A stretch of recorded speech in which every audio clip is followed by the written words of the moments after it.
Welcome to the Washington Football Post-Game Show. I am Darren Haynes alongside Charlotte McBride. I like to call her Charlotte McBrizzle, but we only use that, when they win? Yeah, when we're in a good mood. When we're in a good mood. And, of course, the Washington Football Team is in a good mood, winning 34-30 right here in Atlanta against the Atlanta Falcons.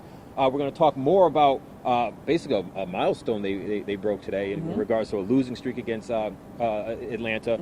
We're also going to talk about your boy, Taylor Heinicke. That's right, doing great. You want to give the rundown? Yeah. But the most important part of the rundown is you, the fans, because we want you to comment on our Facebook page. Do you believe in this team? What questions do you have? We were in the post game, during the interviews, so we get to hear a lot of the stuff. You're going to hear some of the players first, right. But maybe you do have some questions that we can answer more about the team. Yeah, what a game it was. Yeah, there were a lot of moments in that game where we were going, oh, and we were doing the sighs, and we thought, here we go again. But then that 2-minute drill and Taylor Heinicke came alive and gave these Washington Football Team fans something to really cheer about here in Atlanta. 2-minute Taylor, I guess we can call him. I like it. 2-minute Taylor. 2-minute Taylor. One of the great things about him that we already knew was a guy plays like fires under his butt. And no matter the position that they are in, he finds a way to try to make some things happen. And what we saw differently than what we saw last week in Buffalo, he wasn't trying to push things. That's why we didn't have those interceptions like he did against He played smarter football. I think that's what Ron Rivera was saying as well. Yeah, he's doing a good job at managing the game, and Terry McLaurin touched on that too. Nothing but praises for Taylor Heinicke after this game, and what a huge moment it was for him to be able to do this in front of his home crowd, essentially. For those that don't know, he grew up outside of Atlanta, so really exciting time for him. We're definitely going to touch on that one just a little bit later, but of course the win, the team's happy. They are 2-2, and here's what they had to say about getting the dub. Well, the biggest thing I'm pleased is the fact that we bounced back. We fought to the end. Sometimes you use a game like we did in Buffalo, you struggle to find your footing. I think we did find a little bit. I'd love to see us take this momentum we have right now and carry it into next week. Take it. All right, so the Washington Football Team, they picked up their first win over Atlanta since like September of 2003. I don't do the math. It's been a minute, but it ends a 6-game losing streak against Atlanta. So that's a positive, though. But I want to go back to your boy. Yeah. Well, it's our boy. It's our boy. But she was hanging out with some of the people who helped get him to this I think this was such a special week for Taylor. As we mentioned, that he grew up right outside of Atlanta. I went to Collins Hill High School. He was a stud in high school, still holds many of the records in this state for high school football. And then, of course, he went on to Old Dominion. But he came back here to his old stomping ground. His family here in the stands, we saw them earlier tonight. And, of course, he had a lot of friends. There was busloads, we were told, coming from Collins Hill to see him play. 70 people or 60 people that he knew or they knew him? Just in the stands coming to see him. And, he knows that he's an inspiration to some of these kids that now play for Collins Hill and some of these kids growing up outside of Atlanta, that they can chase their dreams, because that's what we're seeing Taylor do. He's chasing his dreams. Of course, we all know the story.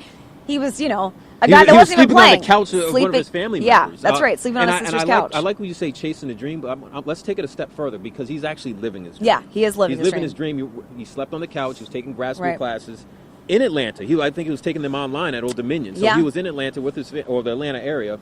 And I was talking to, I think it was his uncle before the game. He was saying that, man, it's crazy that it was Thanksgiving last year, that the whole family was together, and then Washington reached out to say, hey, we need a quarterback. The very next day. And it hasn't even been a year yet, and now he's back here starting for the franchise that he did not grow up watching, but it was the franchise that was around his area. Yeah, his father was an adamant Packers fan, so he was a big Brett Favre fan, which maybe he gets some of his moves from. He says that's what he does. From Brett Favre, but obviously growing up here and then getting to play here in the Dome on the biggest stage in the NFL and getting that win meant so much to him. And Coach Ron Rivera after the game had nothing but high praises for his quarterback. Have a listen. The big thing is, and we talk about, is make a play when you have to, and he made several. So we appreciate that, that's for sure. Taylor's just one of those dynamic players that knows how to make plays, and as I said, nothing is ever done with him. I mean, he's just going to continue to work. It was pretty emotional there for a little bit. At the end, it was even more. So, again, for my sister and my brother-in-law to be there, to experience that type of ending with all the stuff I kind of put them through, living with them for a while, it means a lot to me, and I know they were excited to be there.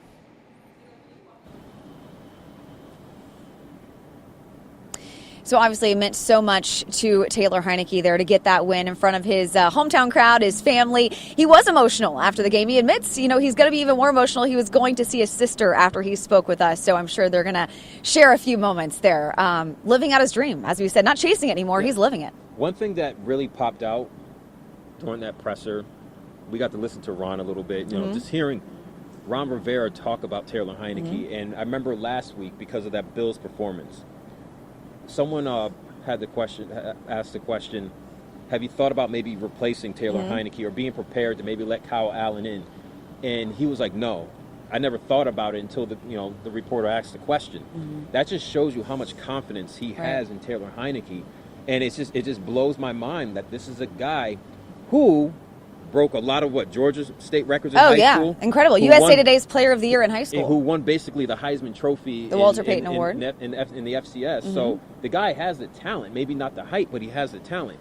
And when we're wondering, like, hey, does anything amaze you? Like, does some of these plays that you're making surprise you? And it's like, you know what? I've been doing it all my life, so no. So those dives that we see. So what we're seeing from Taylor Heinicke that may be new to us, that blows our mind. Like, that's just everyday Taylor Heinicke. Yeah, he's been doing that his whole life.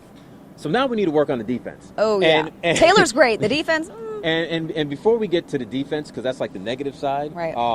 Comment on our Facebook page. Brielle, one of our digital workers, she is looking at your comments. She's going to actually text me the stuff because we're not here in the WUSA9 studio. We're in Atlanta, but we're going to answer some of your questions. So now let's go to the negative side. I'm still praying for the defense. I feel like we should have a moment of silence. I feel like it's Sunday. I feel I should go to the Bethel AME Church and pray for the defense. I think they need a lot of prayers. And you know what? You could hear it. You could hear it from when we hear from guys like Chase Young. You can hear how frustrated. Yes, as he reiterated after the game, they got to win. The win's all that matters. Yes, it is. But it also matters how you're playing. Third downs. Huge problem. Huge problem for this defense. And, I mean, you can sense that they're frustrated. They give us a little, I don't want to say attitude, but you can tell they're frustrated. They're frustrated. She's being nice today. Okay, there was some attitude. Let's just keep it real. We know the defense is struggling. Right. And we know that us, the media, we have to ask those questions. We have to. It's our job, right? We have to talk what's about going on what we third see, downs. what's going on third down. We don't play. We can correct it. We'll change it. So during the interview session, the presser, Bobby McCain, who's a first-year guy here for Washington, came from Miami, safety, he had this to say about the media talking about the defense. I respect and do what you do. You do what you do, and but defensively we'll get it together, and we meet, and we're gonna clean up the details, and when we start balling and we start playing our asses off, I want y'all to write the same y'all writing. Yeah, I completely understand. We're 2-2 is early in the season. I understand you guys have a job to do, and but. Like I said, no disrespect to you guys, but we can honestly care about your opinions or anybody else's opinions outside of the building, because we know what we have to do. We know we have to clean up the details. We know what we need to do to win ball games. And at the end of the day, we came out of here with a W. So make sure you write that down. We came out of here with a W. That should be first. Y'all be easy. Okay. All right. We did write it down. We did write it down. I'm writing that down right now. And Washington got he says no disrespect. We get that. I mean, not disrespected. It's fine. But, we're just asking the questions. We're not seeing the defense that we expected to see. A top 3 defense coming out of that 2020 season. Coming into this season, they got only more weapons. So we expected them to still be one of the top defenses in the NFL. We are not seeing that at all. We have not seen that through these first 4 weeks. And we haven't seen Chase Young get a sack either. Nope. And if there's one player that I think all of us really love is Chase Young, and we want him to succeed. Yeah. He's just still not getting to the quarterback. However, that roughing the passer, which a lot of those players spoke about, that should have been Chase Young's first sack of the season. We can all agree that was not roughing the passer. We can all agree. We can all agree. It's a touchy. He did this. Touchy call. It's a touchy That's call. all he did was just touch. And whatever. I'm not going to. I'll go. Ron Rivera said he's not going to talk about the calls that were made, but you could tell, and you could tell from everyone else. They're not going to talk about it, but we saw what we saw. You know what? I'm actually going to mention something about this and comment on our Facebook page. The thing that I just dislike, and I get it, the NFL is trying to make this a league where people don't get hurt. Concussions are a big deal. Those are very, very important. However, just the favoritism that they give to the quarterback. Like it's They're a little, really it's trying a to little protect too that much. quarterback. Yeah, and there's Matt a lot. Ryan, he's a guy. He's been in this league for a very, very long time. But what does that have to do with the price of tea at my mom's house if she's trying to sell it?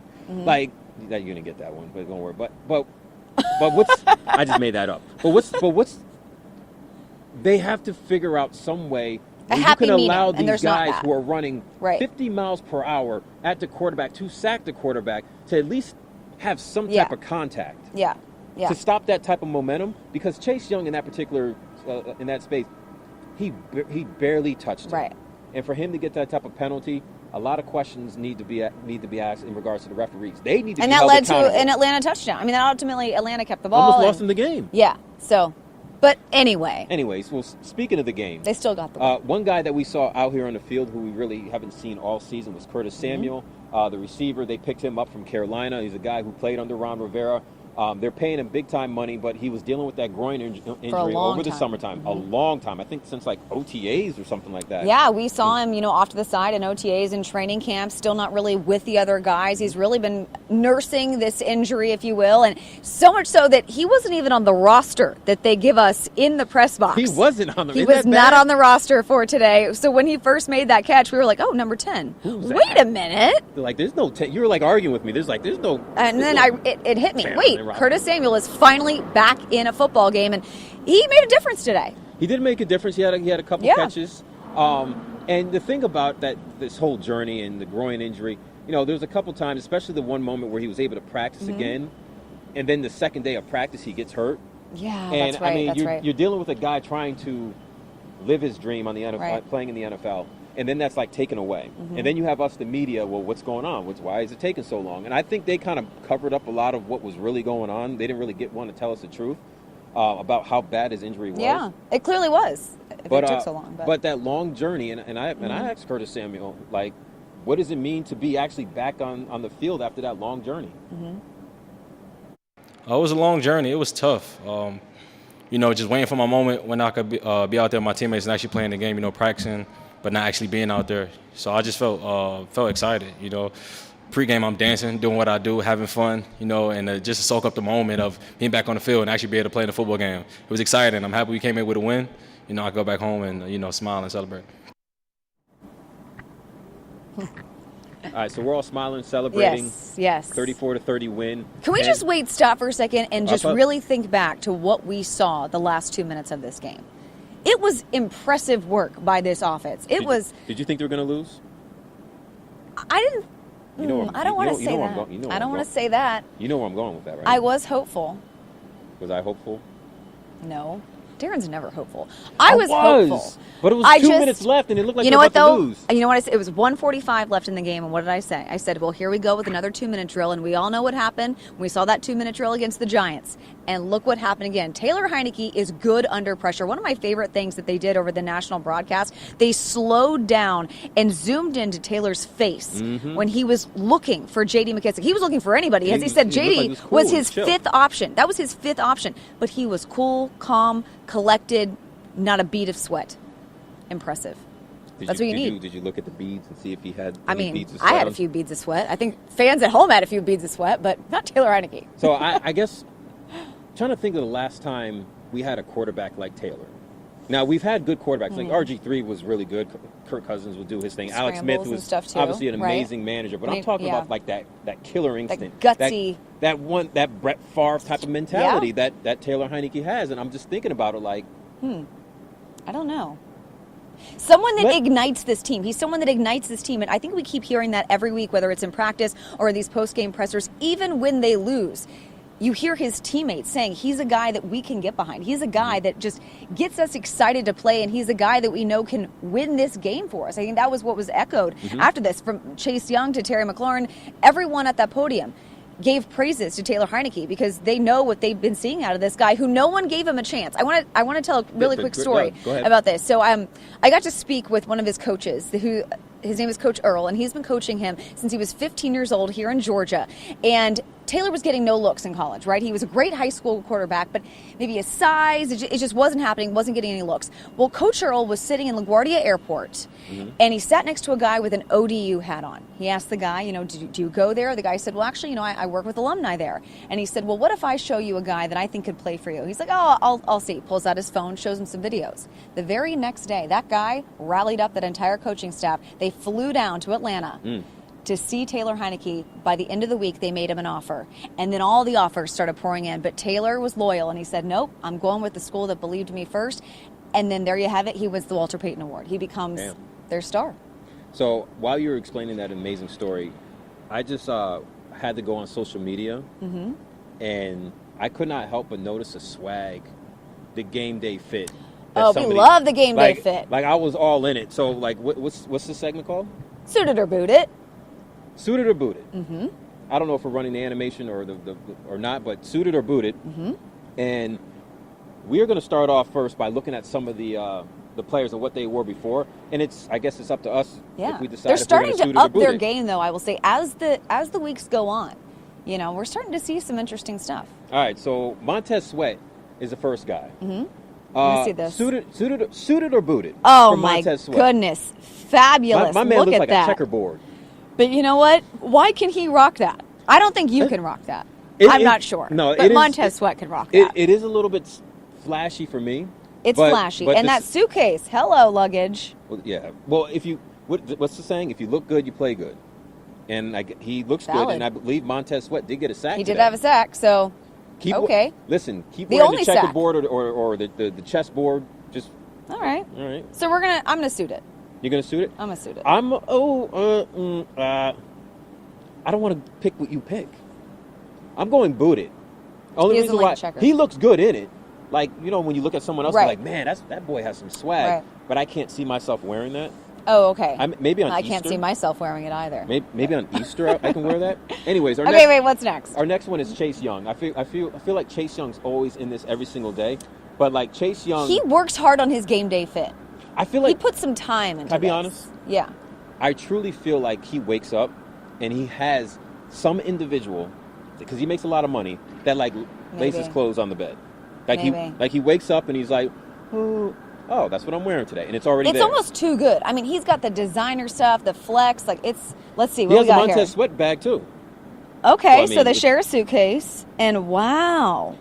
Look at that. I mean, that just looks like someone who is coming for you. Like, he's going to tackle you. I'm saying suited. I'm definitely saying suited. Because you're in Atlanta, and there's a lot of good clubs around here and stuff like that. And, when you're inside, there's he's got that ATL fit today. That ATL fit. And he has the sunglasses inside. We are in a dome. Like, we're in a dome. The sun was shining in. They closed the dome. Yeah. But he's rocking the shades. Chase Young, it's a suited for me. I voted him last week. It's a suited this week. Mm-hmm. All right, what about Landon Collins? Oh, no. Are those lobsters? What is that? I thought they were lobsters as well when I first looked at it. I'm confused. I don't. You know how I feel about patterns. I said this last week with Chase Young. When there's too much going on, that's just not. I'm not feeling it. Also, it's 85 degrees in Atlanta, and I don't know what that is. There's a weird floral design happening. I see flowers. I'm not for it. I see flowers. Pattern. I see Okay, our director's telling us it's a floral pattern. I see what's the thing? Ferns. Like those ferns. I'm gonna boot the ferns. I'm sorry. You don't I'm like just the gonna ferns? go ahead you don't and like boot the it. leaves? We don't even need to spend any more time. Pattern? I'm booting it. What about his chain? His chain? I mean, no, I don't even like that. You don't like anything like on him? Nope. Okay. I don't like it. You know where he's from? I'm booting He's from it. New Orleans. I'm booting it too. And that's who Washington's playing next week. Yeah, they're playing the Saints next week. We're gonna have our prediction. Make sure you're on our Facebook page. You write down your prediction as well, because I want to read some of those out. But this is where we get to the comments from some of the fans, and we want to know how you feel about this team, some of the questions you have, and I'll let you go. I'll read it. Okay. But I'll read it and you can react first. Okay. But Kathy Carmichael says Hopkins needs to go. Ooh, we didn't talk about that, did we? That's right. Okay, so Ooh, don't get me. I'm gonna take a step back. Go ahead, Charlotte. Go ahead.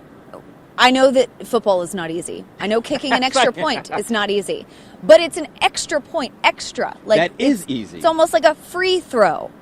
It's kind of a given. It's supposed to be a given. You miss one, okay, you were rusty out of the gate, that's fine. Mm-hmm. Then you miss two. Then you get down by 2 at the end of the game, and everyone's thinking if we had made those 2, this would be a tie ball game.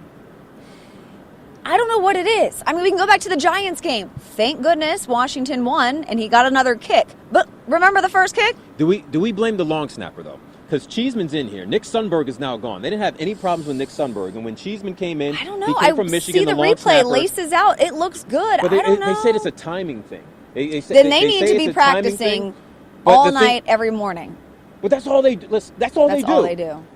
If anybody at home ever played football at any particular level, and you had kickers, the kickers, they're literally on their own field. Yeah, no, you're right. Day. We see them on their own field. All we they see need them to out do here is by kick. themselves. So you have plenty of time to get those reps in to practice on that. And so I remember when Hopkins was missing some of those kicks during the preseason. Now we're 4 weeks in. And he's a nice guy. The nicest guy on the planet. You want him to do well. Charlotte, you are a nice woman. But if you came on here and you started talking about giving the wrong score, you got to do your job, Dustin. That's all we're saying. We know you're getting paid a healthy salary. We just need you to kick the ball through the uprights. I think all of Washington feels this way. Maybe this week you'll practice a little more. So Jasmine Mickens says he missed too many crucial field goals. In my opinion, it's time for him to go. So let's put it on the burner, see how it cooks. Okay. We'll see. Should Dustin Hopkins go? Does he need to go? I don't think it's time just yet. I think what's going to happen is if there's a game winner coming up, if there is a time where it really does matter and they lose that game, I think for Ron Rivera that might be the straw that broke the camel's back. I think so. I think because he's giving him some chances. When it hits that moment where, whoa, it's an NFC East division rival game. Now you got to go. Yeah. We'll see. All right. So Melvin Anderson Jr., he should be gone tonight. Melvin Anderson Jr. says he should be gone tonight. Lee Anthony Day says Hopkins need to get it together mentally. So it is a mental thing. When he talks about the way he not kicks, a lot of fans of Hopkins on here. Okay. Nathan, it's a cough. It's a cough. Defense needs to step it up. Can't expect that many points every week. Yeah, you're right. The defense does, and they know they do. And then, we hear Ron Rivera talking about they need to play together. They need to come together. Communication is key. It's just frustrating, I think, for fans as well, and for the defense. When you have 5 guys up front that are former first-round draft picks, you have solid talent that has been talented in the past, and then they're coming together on these fields this season, and we're just not seeing that. There's a lot of miscommunication. There's just they're not a cohesive unit, and we keep talking about this every single week, and we're not seeing any changes. And we see their frustrations every week. When I say they, I'm talking about we see the frustrations from Bobby, and we saw the frustrations from Chase. Bobby was bad. Get frustrated then. Get frustrated, though, and change it out on the field. OG Bobby Johnson. It's an old movie called South Central. OG Bobby Johnson was this guy. You can see it. Maybe it's on Netflix or something like that. All right, so another comment we have, Melvin Anderson Jr., great job, guys. Now let's get a new kicker. Everybody's talking about the kicker. Jasmine Mickens, good job today, guys. Nothing less. This game was a test for New Orleans next week. Keep it tight. That's right. Should we get into like our predictions, maybe? Or our final thought predictions? Wow, my mother's literally calling me. Oh my goodness, she is. You know what? We're on the air. You know what? Let's have some fun. Let's have some fun. Hey, Mom. Hey, what are you doing? I am live on TV right now, Mom. He is. We're doing our postgame show. We're doing our postgame show. You might as well watch it online, Mom, because now you are live. All my viewers, Mom, say hi to all the viewers. Hi, viewers. All right. Did your Cowboys win? Yes, they did. All right, we're hanging up on you now. Thank you, Mom. Appreciate you for joining the show. Love you. I'll call you after. Call your brother because he needs to know what time you're coming to get Oh, my God. This turned into literally, Mom, you're really on TV. I'll call you back. Bye. She would call your brother. That's such a mom moment. That's why you got to bring Mom on the show. Yeah, all right, there we go. All right, so final thought, final prediction. You want me to go? You sure. usually go first. You go first. You go first. I don't know. First. Hey, Will, if Will, is there any sad music, any soft music? There's something in there. I think it's called Where's the Love that you can probably play. But usually we play some. Will's like, I got you. So I guess I got to give my my thought on this. Okay. Moving forward now, this is what we're doing? Yeah. All right. So this is going to be my thing. I wonder if I can hear the music. I don't know if it's playing yet. I don't know. But I'm going to start off by saying this. During the Bills game, they said it was a measuring stick. Feel that music. They didn't say necessarily it was a measuring stick for this Atlanta game, but we knew that if they lost to Atlanta, there was going to be some problems. Mm-hmm. Now, I will say this. They don't stink, but now we have another measuring stick because the Saints just lost to the New York Giants. And Washington's first win was against the New York Giants. If they lose against the Saints that lost against the Giants, we're going to be back in that conversation where we're wondering, what kind of team is this? Yes, what kind of team is this? Because right now, really, at 2-2, it's pretty much even. So they're an inconsistent team, just like their defense. So what do you think the score is going to be? Give us a score. Oh, you want me to actually give us? Shoot. I don't know. You got to pick one. Do we usually give score predictions? Yeah. Or I thought we just pick who wins. No, we give the score prediction. And then I'm going to call you out on it next week. I should do what like the players say. I got to watch the tape first. Oh, you know how many here times we they say go. that? You know how many times do they say that? How would Yeah. you do this on this play? Well, I got to watch the tape. You know, I got to watch the film on Monday. I feel like that's Okay, the classic I'm just going to excuse. throw my score out there then. I don't have to watch the tape. 21-17, Washington wins. That's what I think. You didn't even explain why. I feel You didn't that have that's your moment. the They score. didn't even play. I'm having they didn't even play the music a psychic for you. moment.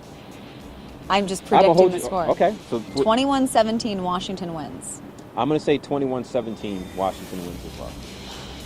This is what happens when I go first. All right, you want me to give a real prediction? All right, thinking about how the Saints play, and I think Washington could probably put up 30 points again on this team. Okay. So I'm gonna. Their offense is improving. I'm gonna say 30 Okay. to 21. Okay. Bam. I like it. We're both saying Washington's going to win. The team we saw today can definitely beat a Saints team. We just need more from that defense. We need to see a Chase Young sack. We know the offense can put up 30-something points. Yes. Taylor defense. Heinicke's offense has looked great. And again, we still don't know when or if Ryan Fitzpatrick is coming back. I think initially it was a few weeks. We're kind of getting to that. Do we really want him to come back? I mean, we that's do, what I'm but saying. do we really want him to come back to Is be he in the starter? conversation again? Is he going to be in the conversation after this kind of game? I think Ryan Fitzpatrick's career in D.C. is over. He's on that one-year deal. If Taylor Heinicke Taylor Heinicke continues to play the way he's playing, nah. Taylor Heinicke, all right. Nah. Hey, Ron that's what I'm loves him. saying. He's not I going know, that's what anywhere. I'm saying. Right now, after the way he's been playing, 2 minutes. they're winning football 2-minute games. Taylor. 2-minute Taylor. I like it. All right, so that's us. That's it for us. Hey, watch us at 11 o'clock tonight on WUSA9. We'll have more post-game reaction. We'll break it all down. Continue to comment on our Facebook page. Until then, you want to send us out? Yeah. All right. You say, I'm Charlotte McBride from the ATL. He's Darren Haynes. where am I from? You said from the No, I'm saying when you we're said in I'm from the the ATL. ATL. I was like, We're here in the I ATL. thought you're from Austin, No. Texas. But yeah, we're Signing off from Atlanta. Peace up, ATL now. Oh, there it is. Yeah.